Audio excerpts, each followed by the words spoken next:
આપ જોઈ રહ્યા છો અરવલ્લી સમાચાર અને બુલેટિન સાથે હું છું માસૂમ। સમાચારોની શરૂઆત કરીએ હેડલાઇન્સથી।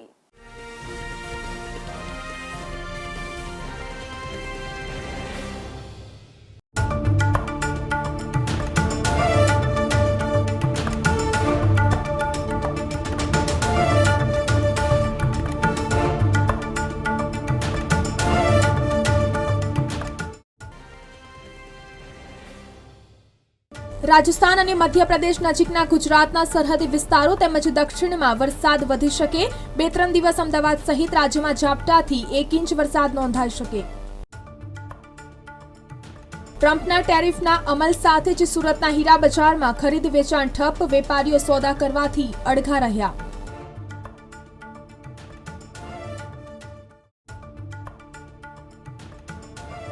तिरंगा यात्राનું આયોજન કરાયું। 10 ઓગસ્ટે तिरंगा यात्रा 25,000થી વધુ લોકો જોડાશે।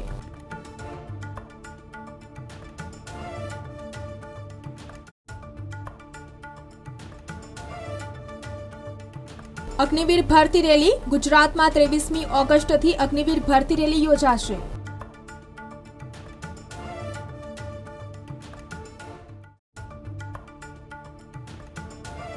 બજારોમાં અવનવી રાખડીઓનું આકર્ષણ। રક્ષાબંધન પર્વ ઢૂંકળો છે ત્યારે રાખડી બજારમાં તેજી।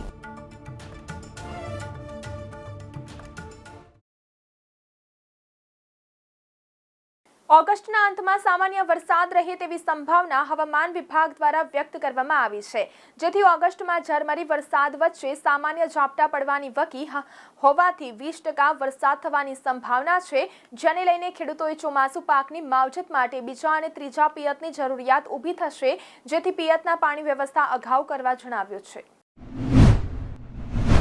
આણંદ ખેડા જિલ્લામાં છેલ્લા 5 વર્ષથી ઓગસ્ટમાં સૌથી વધુ વરસાદ નોંધાતો હતો, જેમાં સરેરાશ 14 ઇંચ વરસાદ પડે છે, પરંતુ આ વખતે અરબી સમુદ્ર હવાનું દબાણ ન સર્જાતા હાલમાં કોઈ સિસ્ટમ જનરેટ થાય તેવી સંભાવના નહીવત છે, જેને લઈને આગામી 15 દિવસ સુધી વરસાદની કોઈ સંભાવના નથી।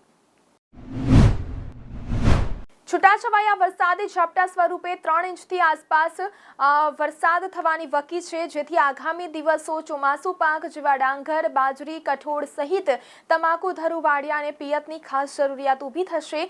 ખાસ કરીને જ્યાં કેનાલના પાણીની વ્યવસ્થા નથી તેવા વિસ્તારમાં ખેડૂતો બીજા અને ત્રીજા પિયત માટે આગોતરું આયોજન કરવું પડશે। સૌરાષ્ટ્ર યુનિવર્સિટીએ BCA સેમેસ્ટર 4ના પ્રેક્ટિકલ વિષયની પરીક્ષા લેખિતમાં લેતા તેમજ વિદ્યાર્થીઓ નાપાસ થયા છે। જે વિદ્યાર્થીઓ નાપાસ થયા છે તેમાં સુરેન્દ્રનગરની એક જ કોલેજના 11 વિદ્યાર્થીઓને તો 0 માર્ક્સ આવતા યુનિવર્સિટીની પરીક્ષા પદ્ધતિને લઈ સવાલ ઉઠ્યા છે। જૂનાગઢ એસટી વિભાગ દ્વારા જૂનાગઢથી સુરત વચ્ચે નવી એક્સપ્રેસ બસ સેવા શરૂ કરવામાં આવી છે, જે બિલખા, વિસાવદર, અમરેલી, લાઠી, ઢસા અને બોટાદ થઈને સુરત પહોંચશે। આ સેવા હેઠળ 2 બસોની ફાળવણી કરવામાં આવી છે, જે બંને દિશામાં દરરોજ ચાલશે।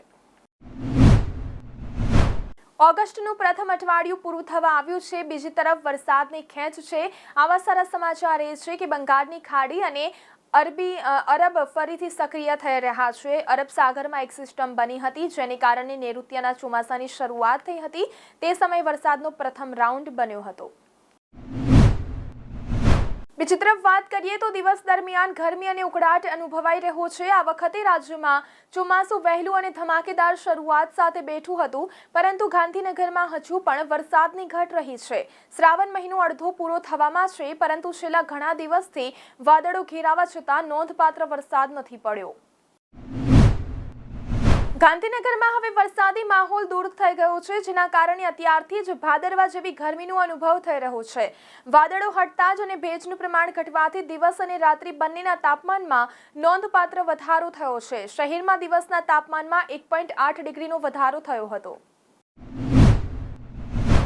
આણંદ ખેડા જિલ્લામાં જૂન અને જુલાઈ સુધી સરેરાશ 78% વરસાદ વરસી ચૂક્યો છે, જેમાં જૂનમાં 48% અને જુલાઈમાં 30% વરસાદ વરસી ચૂક્યો છે।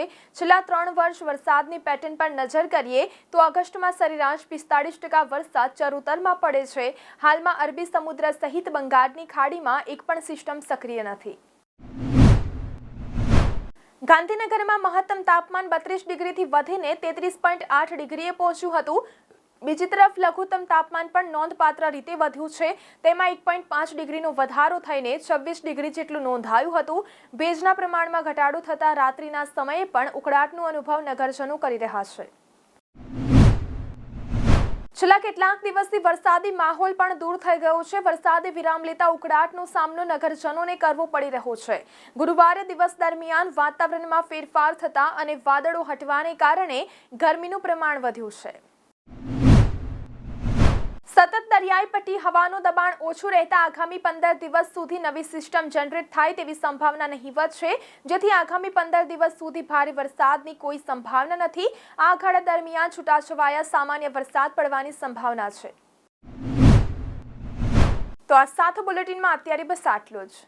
નમસ્કાર.